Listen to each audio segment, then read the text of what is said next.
Let's jump into this story right away. We got this from Timcast.com. Project Veritas releases video of Pfizer exec discussing mutating COVID-19 with directed evolution.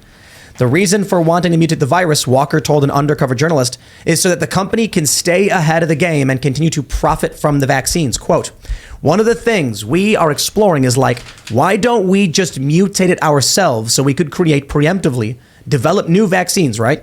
So we have to do that. If we're going to do that, though, there's a risk of, like, as you can imagine, no one wants to be having a pharma company mutating effing viruses, Walker said.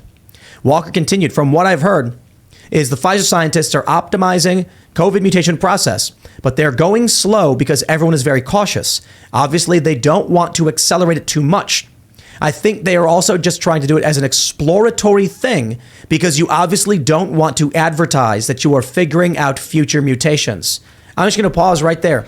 In the video with this Pfizer, this is the director of director of research and development, strategic operations. He says, no. It's not gain of function research. You're not allowed to do gain of function research. It's directed evolution to explore, evolving this virus. Mm-hmm. This is crazy stuff. He goes on to say, well, he's got a bunch of quotes here. Let me see if I can search for this and see if they've put the quote here on Wuhan. He says, quote, you have to be very controlled to make sure that this virus, COVID, that you mutate doesn't create something that just goes everywhere, which I suspect is the way that the virus started in Wuhan. To be honest, it makes no sense that this virus popped out of nowhere. It's bullish.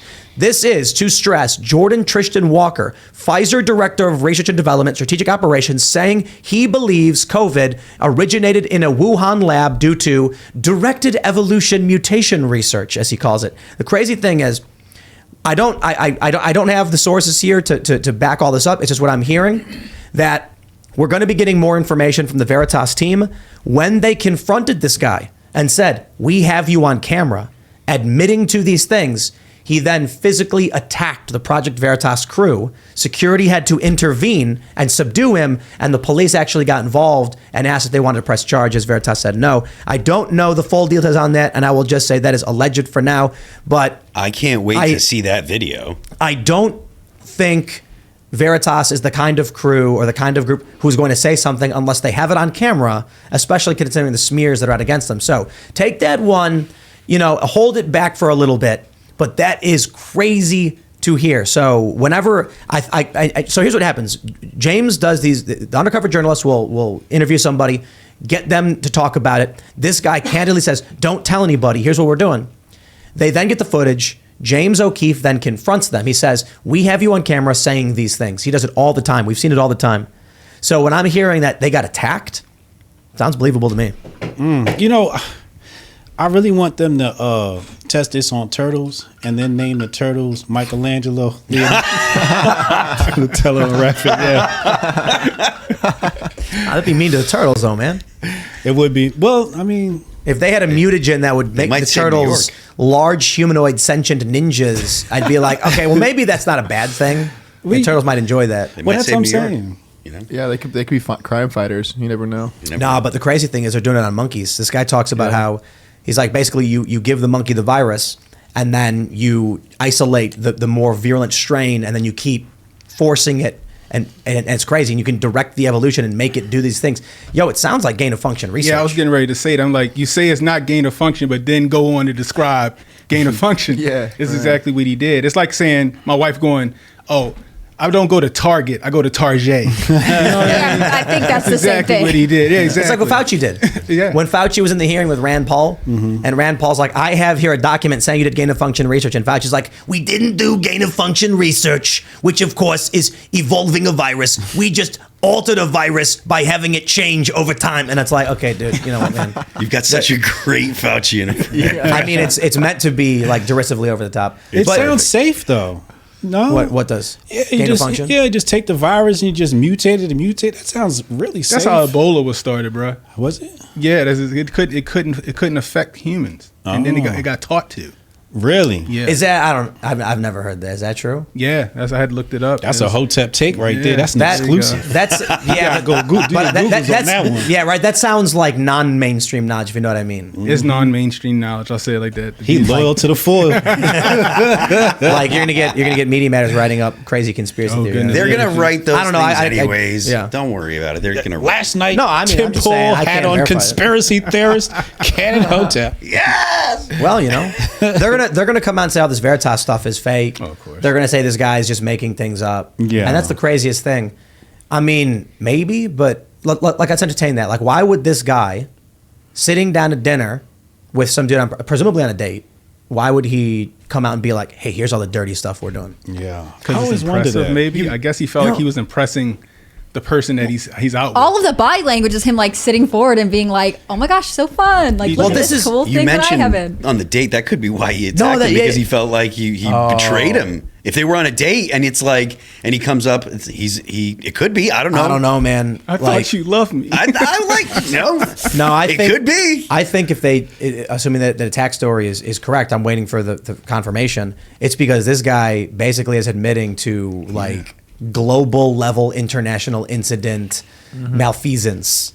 But we Well, and we can't find his LinkedIn page already, so I don't know. I don't want to I'm pretend like I curious did a to lot of see- work trying to find it. Right, but like it's not obvious. He's obviously clearly proud of like what position he's in. He's willing to talk about it pretty openly. Like I'm surprised that it's not more obvious who this person is, unless Pfizer is going to be like, "Oh, we terminated that person several weeks ago because I mean, this was coming." he was talking so matter of factly about it. Like it was just rolling off the tongue. We wrote this sketch for James. We haven't done, and I don't know if we ever will. So I'll just tell people what the sketch was that we wrote for Project Veritas, and it's that one of the employees at Timcast keeps seeing in the corner of his eye like James O'Keefe like filming him from a distance and like lurking around, and he's getting all paranoid like James O'Keefe is filming me, man, and we're like, dude, James O'Keefe is not filming you. And then like one day he sees James like in the woods just like staring at him and then runs off, and then finally at the end of the bit, he's like, guys, I'm really sorry I got so paranoid and thought James O'Keefe was filming me. Obviously, he's not out to get me. And we're like, thank you. And then we're like, so what are you doing tonight? And he goes, I got a date. And then James O'Keefe walks up in a wig. And then the guy goes, come here, baby. Let me tell you about some corporate malfeasance I'm involved in. And then he walks away. But like the point of the joke is, all of these people, like basically what Veritas has been very successful at is they go on Tinder dates. They go on Tinder in a certain area and they see like, they keep swiping until they find Pfizer executive or whatever. But then these guys are on dates with these young women and they're like, let me tell you about the illegal things I'm doing. And it's just, are they impressing women by saying this? Like, I kind of Claire, would you be impressed if a guy came up to you and said, let me tell you about all the illegal things I'm involved in? I think people would. I wouldn't personally be impressed, but I think people will say stuff like that to be like, look, I'm not just like someone who works in the office. Like I have information. I have decision-making power. Like it's a posturing, right? It's like I think I would keep them talking. I think I would want to know what they're doing, but like, it's not that I would be like, well, let's have a second date. Yeah, that's a bad look. That's a bad look. You know, I couldn't imagine any woman being attracted to the man after he just snitched on the company that cuts his check. It reminds me of like guys who are like, oh, I have this kind of car or like whatever else. Like unless she's also interested in Well, cars. this is worse. Demonstrating You know what I mean? value? Well, there's no loyalty there, right? So Yeah. like this is the first impression. You're on a date with a girl and it's like, I don't even have loyalty to people that cut my checks. I'm gonna tell you their deepest, darkest dirt. Yeah. So if I'm a chick, I'm like, well, what are you gonna do with the information I tell you, right? Like that's gotta dry the yoni up. But also look at the guys and the women that they take out that tell this stuff. They don't look like they had much of a social life in That's school. true. Yeah. And then you get somebody that looks like an 8 or a 10. You don't really got much exciting going that's on. the first but- time I've seen Have So you guys seen that meme where it's like the axis of like women and it's the hot the crazy hot matrix. matrix, yeah. So somebody took it because all the crazy zero but super hot was, it said unicorn. Someone took that and changed unicorn to James O'Keefe. Like, guys, if you are a frumpy dude of moderate means and the hottest chick in the world is asking you about corporate malfeasance at your company, is James O'Keefe. Come on. It's just what it is. You're being set up in some sort of fashion. You know? I mean, if you're like rich or something, or you're like a tall model guy who's all chiseled, you understand. Like, why this chick's into you, but Yeah. these guys, they fall for it every single time. Well, and they like talking about it. That's my point. Like, if there's a girl and maybe you're like a little social awkward, you don't know what to talk about on this date, and she keeps being like, so tell me more about your job. Oh my gosh, you can do that. You can release the mRNA vaccine or whatever. Some kind of spidey sense should be they're going like, off. oh yeah, I'll tell you whatever you want. Yeah, but to be fair, like when someone is on a date, when you're talking about yourself, like that, you're trying to put on the best, be as impressive as you can be, and you don't. Obviously, they don't want to seem over the top, but they also want to seem interesting enough to have earned a second date. And if you're, if you are like kind of a homebody or a dude that's like, kind of a nerd dude or whatever, or a bookish kind of person, you're out on a date, you get that, this is your chance to go ahead and show off and stunt and actually be in a position where you know what you're talking about. You're going to grab that and you're going to be like, let me ride this all the way into Sex Town, Especially if she keeps asking you. That's the one thing this girl wants to But talk about. This is the number one mistake men make on dates with women. They talk about themselves. Yep. What do we know about women? Women love talking about themselves. If you let a woman talk about herself all night, at the end of the night, she's gonna be like, "Oh, you're a really nice guy." I'm like, "No, I just let you talk because you just wanted to talk." You have no idea. You didn't ask me any questions at all. I didn't say anything. She'll never ask you any questions. It'll be at the end of the day. Oh, okay. So tell me about you. It's just like 2 hours in advance of dinner and whatnot, right? You're just like, check, please. But then they call their friends and they're like, he's such a good listener. Yep. He's so nice. And that's what you want to go for. That just happens to be my strength. I'm a really, really good listener. So, that's what girls would say. Oh, you're such a really good listener. I'm like, yeah, that is, but I think guys can learn from that. Like, you don't have to go on a date. If she's on a date with you, she has some level of respect. You've won some level of trust, I guess you can say. Unless you look like Chris Farley and she looks like Cyndi Lauper. Then it's James O'Keefe. Yeah, then it's James O'Keefe. You getting set up by somebody. Somebody's definitely set up. Because to your point, like if she's constantly asking you about your job, and your job is some kind of like you got some clearance or something like that. Yeah. You should be really wary about why she keeps asking about it. Especially considering the topic too. Like, I mean, if you're in that business or if you're around that kind of stuff, And it's like presumably you're not like taking her to your office on like a second date, right? Like theoretically there'd be some other conversation like, so do you like movies? Like if the only thing they want to talk about is the Pfizer vaccine, But here's the thing. We got to know the batting average. I want to see the girls he sends out and see what is their batting average. Like, is it 1 out of 10 guys that fall for it? I imagine the girls that he sends out are top secret. Like that is like but what is the batting average, right? Like success rate with getting somebody to snitch. I doubt he's sending out 10s. Like model-looking women with thousands of... They're probably like moderately attractive women, so these guys are excited. But then you make a good point. How many times has James O'Keefe sent out a crew and they come back with nothing? Nothing. Yeah, that's what I want to know. I want to bet know a the lot. success rate. I bet a lot. Yeah, it might be a numbers game, right? Like, one of these dupes. There's 10 guys working at Pfizer. One of these dupes going to... There was one of the Twitter guys, we talked about this. I felt bad because he was complaining about, I think it was one of the Twitter guys, complaining about malfeasance at Twitter, saying they do these things, they're bad, I don't like it, blah, blah, blah. Yeah. And so he wasn't really a bad guy. He should call it out. But then it's like, imagine you're this dude and you're on a date and this girl's opening up to you. She's asking you about your interests. She's kind of attractive. You're like, man, this is, I feel cared about. This is so great. And then like a day later, she's like, bro, I'm just secretly recording you to expose your company. I have no interest. Anytime. That's like the scene from Indiana Jones where he does the Kali Man, rips the heart out and just, and you're like, I feel bad for these guys. That's got to be devastating. Because my red flag in this video, the minute he said gain of function, I'd have been like, yeah, how do you know what that means? How you know that? Like, where'd that come from? You know what I mean? Yeah, this guy listens to Alex Jones. Right. Yeah. And you'd think like these guys would be on guard. And the first thing they do at a dinner date or whatever is like, so do you listen to Alex Jones? They're like, yeah, all right, later. Like, you're James O'Keefe. Where is he? He's in there somewhere. I'm telling you, it's like so they can seem cool, right? Like they're bragging about their job and all this information they have, and you seem interested, so it's like, oh, well, I can tell you this kind of insider thing. Like that's not like totally implausible in dating, right? Everyone, like you said, like wants to seem like their best selves on a first date, but like if you suddenly feel like you are wielding power and this person is impressed with it, like you're more likely to try and show off. And in this case, like, because they're not going to be a date like, hey, look, I'm a level 10 wizard in my Dungeons and Dragons.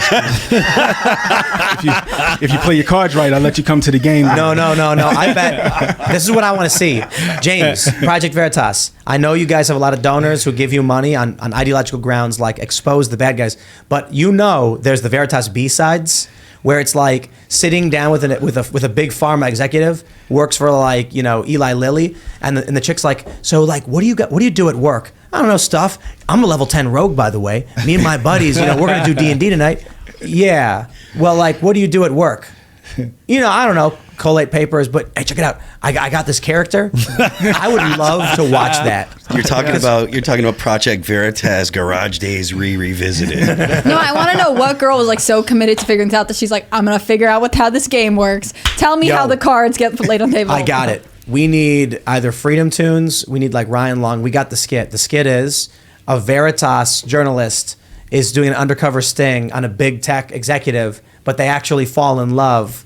And then the big tech guy is like, if they find out I'm dating a Veritas journalist, I'll be fired. And she's like, if Veritas finds out I've fallen in love with you, I'll be fired. And they run away and elope together, be like Romeo and Juliet. Someone call Hallmark right now. That's their next big movie. I just want to say, like, we're supposed to be talking about this very serious, like, expose. We are. This is very serious. We're dissecting, how to catch these guys, right? This is important. That's fair, for example, do these girls have previous experience when they apply for this job, or is James training them? And then what does the training program look like? So it's like secret spy program? Someone super chatted, they train them. They train them? Yeah, these young women get trained on how to get people to talk about these things.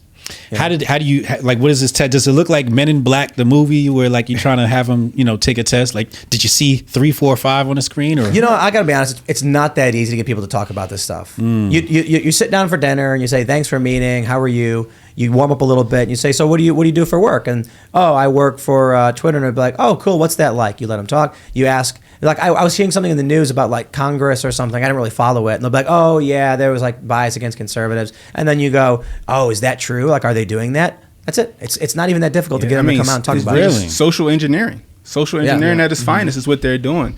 I mean, but you have to have some level of smarts. You can't just be a complete idiot and take this job. But a lot of people, they be bursting at the seams wanting to talk about things. I see what you're saying. And then when you get somebody that seems like they're kind of interested and they're kind of like, hey, come on, give me a little something. Yeah. Then they kind of just start letting it go.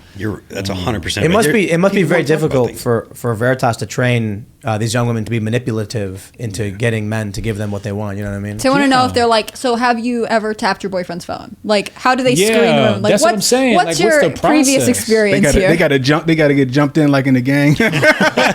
Like, I need you to go home and I need you to put this salt on your boyfriend's phone. Yeah, I know what you do. I know how to do it. What if someone applies for Project Veritas and is also an undercover journalist trying to, get something in on them? Yeah, double agent. Here's what I would do. I take all the girls in the room, and the first one to pull some dirt out of the other girl is the one who gets the job. Got some Big Brother stuff. You got to surprise them though, because you're gonna get like a Washington Post reporter being like, I want to work and I'm this, and like you got to figure out if they're legitimate or not. Yeah, that's a tough thing. Yeah. But Pfizer's looking out for our best interest. Let's just call a spade, right? This research is important, right? Yeah, it's good for everyone, probably. Yeah. The thing that I'm really interested in seeing is like, what is this information? Is anything going to happen from this? Like, there's already a significant portion of the population that doesn't trust the vaccinations and stuff like that, regardless of what anyone has taken or has not taken the vaccines. It's like there's a lot of people out there that are really dead set against it. What's this going to do to, with the House being controlled by Republicans, are they going to actually start having investigations into this and stuff? I mean, I got to say, like, this actually is... This is real. This lends itself more to the conspiracy that the vaccines actually are intended to stop the virus. This guy is saying he believes the virus was essentially manufactured and then accidentally released. Yeah. And so I've often talked about that because the people who are like, you've got right now Died Suddenly documentary. You've got 300,000 excess deaths in I think in young people or in general in the United States. No, I think it's young people. 300,000 excess deaths not attributed to COVID. And everybody comes out immediately and just says the vaccine. And I'm like, well, hold on, it could be COVID. And then people say, no, they don't think it is. And I'm like, People were coming out a year ago, 2 years ago, saying that COVID was a bioweapon manufactured in a lab that leaked. Now y'all are saying, no, we don't think this is the cause of people having heart attacks and stuff like that. I'm just saying, I don't know. I always say, talk to a doctor you know and trust, but don't definitively state, one conspiracy theory or another if like any one of them could be hypothetically plausible or whatever. Right. Yeah. I mean, I get what you're saying, because either way, you got to recognize the correlation that when either one of these things came out, deaths spiked. We saw the videos before the vaccine of people collapsing in the street. Yeah. Yeah. Then we see people today doing it, and they're like, "Oh, that must be the vaccine." I'm like, "Why? That was happening before the vaccine." Well, Scott Adams asked a very interesting question today, right? Like, if you were on the alternative side of things, how was I supposed to know I should listen to you, right? It's a very valid question. We have an internal guy, Dr. Tanai Ricks. He's an organic chemist and professor. And when he said something about the PCR testing, it turned out to be true. He did a thread on this.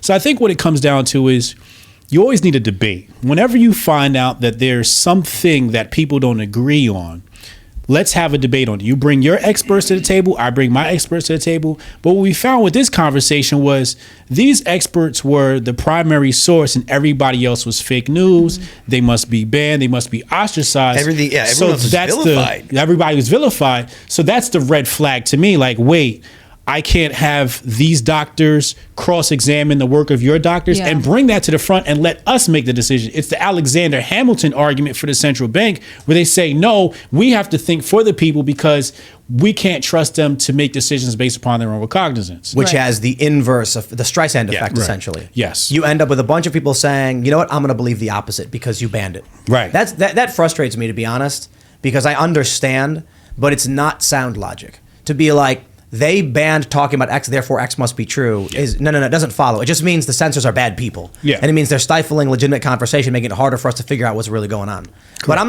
not gonna take any tribal side in any of these debates. Here's what I did. I did the only thing a smart person would do when I got sick, is I called the expert, Joe Rogan. And asked him, he said, call a doctor. He said, talk to a doctor. And so I called he said, talk to like a private practice. Yeah. And then I did. And then we got monoclonal antibodies. Yeah. We got prescribed that. We got prescribed anti-inflammatory, like steroids or something. What else did we get? We got some other stuff. And then we did get prescribed ivermectin, which I said I didn't want. I attribute the treatment that helped me monoclonal antibodies and was way better after that. And then didn't even care about the ivermectin, but the doctor insisted that I take it. And then Daily Beast wrote a smear about me saying I was the poster boy for ivermectin when I literally said I didn't want it. I didn't think it did anything. I went on Joe's show and said I don't think it did anything. Yeah. It's crazy. The problem is you've got corporate media lying about everything. And then you get a lot of people who say if they said it, the opposite must be true. Mm-hmm. And I'm like, well, maybe most of the time that may be the case, to be completely honest. Yeah. Like the media lies so much. If they come out and say Donald Trump did a backflip, I'd assume he did a front flip. You know, well, and you probably make more money on your bets if you go that route. I think you have to have some level of ability to manage the conversation. For example, if somebody asks you why you believe in that, you should have some evidence, some ammunition to back up your claims on, why, right? Like if we said something about PCR tests and the amount of cycles that they were doing, this is what's creating false positives. You sound something like you know what's going on, right? But I think a lot of times, like you said, people are making that gambling guess, right? Like this must be true, but you got to look into it. You got to know for yourself what the truth is and why, the alternative side might be right. At least have a source and say, hey, I don't know the particulars, but go talk to Dr. Tanai Ricks, right? Mm-hmm. A doctor. If you can't, a doctor. Like if you can't point to the expert for other people to say, all right, I'm going to ask him now, right?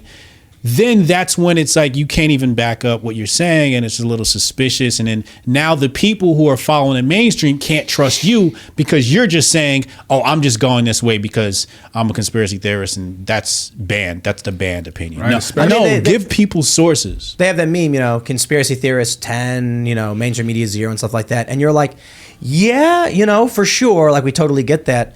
But the thing that people need to understand is like the doctor you're referencing. You're talking about a doctor. Right. When people talk about Peter McCullough, is that his name, right? Yeah. Or Yeah. Pierre Corey, Dr. Malone. We're talking about doctors. Doctors have opinions. Yeah. Now, the problem, of course, is they censored these doctors. Yeah. Then you had the frontline care doctors. Like, these are doctors. Stella Emanuel. So Yeah. when I tell people, talk to a doctor that you trust who can answer the questions and is a medical professional, licensed and all that stuff, like, there are a lot of people who say, yeah, but doctors are so dumb, Tim. And I'm like, look, doctors are not one person.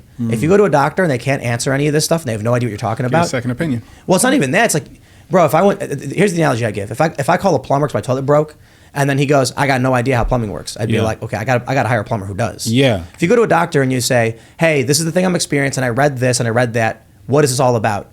And the doctor's like, I have no idea. Well, dude, like, Yeah. you need to find a doctor who can tell you about medical ailments and studies and the research. And if you go to one who can't, then it's not like you went to a doctor. You know what I mean? Well, that's how I navigated the Bitcoin world and the crypto world. I didn't know what was going on. I'm not one of those guys. So I got two guys of opposing opinions and had them debate live in front of me. And what you'll find is this guy will ask that guy a question, and you can tell if this guy knows what he's talking about. Even if you don't understand what he's saying, you can kind of tell by his manner. But if he hits you with the, then he's like, oh, wait, you can't answer that question that guy just asked you. And then that's how you can sort of navigate that conversation. Not just that. If they can't comfortably admit to a lack of knowledge is a red flag Also in the conversation. You know, I was watching, I want to give a shout out to Lex Fridman. You know, we've read on him. I've watched some of his clips, but the one show of his I really, really want to watch is, I guess he did an episode with Daniel Negreanu, the poker player. Okay. And he's talking about, I've only seen the clips because I've been watching a bunch of poker videos. I've been having a lot of fun playing online poker. He's talking about planting ideas in people's minds. He's talking about trying to figure out what cards somebody has, trying to figure out what they're thinking, trying to figure out if they're playing you. And that is so much of real life. If you're sitting down and you see two people and you're like, guys, is the left path the right way? Is the right path the right way? Which direction do I go? And one guy says, listen, in 1973, the left path was documented as having more potholes than the right. Now, that doesn't mean that today there's still more potholes, but you're better off. The guy on the left says, that's not true. That's fake news. He's lying. He's lying about potholes. Okay, well, which one do you think makes more sense? Well, this guy actually cited some data point. I've not checked it, but he's warning me about potholes. This guy's just saying it's not true. Yes. Then you go to the guy on the left and say, okay, why do you think there's no potholes? He said there were. He cites this study. What do you have to say? Well, the thing is, that right there is a red flag. Yeah. Because if you go to the guy on the other side and say, what is he saying about this thing not being true? He says it was debunked. Well, look, I haven't read any of those studies suggesting it was debunked. You should probably look it up. But I can only tell you that the studies I've read said X. Yeah. When someone can confidently tell you, you know what, that's a good point, I'm not entirely sure, so I encourage you to follow up, that is the more honest approach. Yeah. Of course, then you can get somebody who might try to manipulate you knowing how to Yeah. play those games. But that's where discernment Dirty comes politics. in, right? Like you have to be able to discern based upon body language, having some level of knowledge on the subject matter to be able to decipher the BS from the real, right? Like I don't know crypto in depth, but if you try to BS me, I know when you're BSing. Same thing a little bit with health and biology. You know, if they start talking about things, if you have a basic understanding of science, sometimes you can pick apart when somebody's using words and not saying anything, because you'll get a lot of that. Yeah. Shout out, you're our resident 2A guy right here. Yes, sir. Who's that dude who's like, he's a Democrat and he claims he's like, I was a Marine. You know, when we would go out, our rifles were kept in lockers and blah, blah, blah. And he was like an administrator who wasn't even armed or something like that. Yeah. You get these people who say, listen, I was a Marine. I can tell you about guns. We have to do it this way. And then anybody who knows anything about guns is like, this guy's so full of No, Yeah. I think people being like, oh, well, I was in the military, so I know a ton about it. Like, my older brother was a Marine. He regularly is like, I don't know a ton about guns. I know what I learned to go through training, but I am by no means an expert for everyone. There are people who weren't military who are just passionate about the subject and learn all about it. I find that I'm wary when people start to treat it like you're supposed to accept it as common knowledge, right? So Yeah, whether it's yeah. vaccines or anything in the whole world, like being like, well, it's just what everyone, like this is just the way it is. This is just what everyone believes. Oh, everyone knows that. And they can't say specifically why we know that or where it comes from. That's when I start to be like, well, you need to present both sides of the information. Evidence and sources. That's what we want to see. Evidence and sources. If one side can provide evidence and sources, he's probably more likely to be believable. But the other side always provide an ad hominem. Ad hominem Ad attacks, hominems, true. emotionalism. Yeah, like they're just trying to discredit you based off of popular opinion. And But then to they'll throw tell out the you, labels, Well, they're let's- like, you're a conspiracy topic- theorist. and then come out and But tell you. let's- Go ahead, No, sorry. go finish. And then come out and say, oh, like for example, Neil deGrasse Tyson when he was on, I forgot the podcast. Patrick, I bet. Yeah, on his podcast, he was like, well, there's a social contract that you can't go out here and infect people. And basically he was saying, and then he also said, for lack of a better term, he was like, well, basically people are too stupid to understand the nomenclature, so they just got to take our word for it. It's essentially what he was saying that whole time. Yeah. I just want to point out, I made this joke downstairs, the absurdity of the establishment narrative in the modern left, in that you guys, the Hotep crew, because of your politics, are white supremacists. Oh, yeah. And then Serge over here, the white guy, is African American. But you get so we talk about it with Luke Rutkowski all the time because he's Slavic, he's Polish, Yeah. and they consider Slavs people of color. So if he came out and supported their ideology, they would quite literally call this blonde-haired, blue-eyed man a person of color. Then they would call you guys white supremacists for your political views. Yeah. The logic does not make sense. And I guess in this context, what I'm trying to get to is they don't even have arguments for a lot of their things. They have just they go to the cult members and say, someone's like, hey, I was told the sky is blue. I looked up and the sky was blue. What's happening? I thought the sky was supposed to be green. And they go, oh, it's green. Yeah. And they go, it is? It is. Yeah, don't worry. And they Yeah. go, okay, I accept that you said that to me. Right. Well, it works like the court system, where if somebody's going to give you a testimony, you have to discredit the witness. They don't actually dispute the evidence; they just discredit the witness. That's something that you see a lot. Like a lot of times people on social media, they're performing for the people that are watching. Yeah. So the actual, it doesn't matter if they have a lot of substance in what they're saying. It's can they persuade the people that are watching? And a lot of times they're only trying to persuade their audience, so they know what their audience is expecting. So if they can go ahead and deliver the punchline for their audience, it's a win for them. It doesn't matter if there's actually substance to the argument. To get to your you know- point, HJ, for example, with this this Project Veritas thing, right? They're not going to argue what they heard in the video. Right. What they're going to say is, I can't believe they trapped him like that. Yeah. I can't believe they got him on video, hidden camera. This is not right. They can't do that. That's what they're going to do. They're going to go for that part of it. Or they'll call James O'Keefe a right wing guy, right? A Right. right wing extremist. They'll put some sort of label, some stench, some filth on them, some stank. They put a little bit of stank on it. I like how James O'Keefe goes after Google and Pfizer, and they're like, well, that's right wing. He goes after the Epstein story with the journalist from ABC, Amy Rohrbeck. They're like, well, he's a conservative. And it's just like, what about opposing massive corporations, big tech monopolies, pharmaceutical companies, and trafficking rings is a conservative position? I don't understand. It's a weird thing to claim. Look how they I did think Tommy they're snitching Robinson. on themselves. Yeah, so liberals are in favor of big tech monopolies, big pharmaceutical companies, and Epstein's trafficking ring. It's not liberals anymore. It's authoritarians versus the liberals are the people that are actually for liberal principles. It's the people that are against free speech or whatever like that. They're authoritarian. Thanks for watching this clip from the Timcast IRL podcast. Hang out with us live Monday through Friday at 8 p.m. and become a member over at timcast.com for uncensored, members-only shows exclusive. Thanks for hanging out, and we'll see you all next time.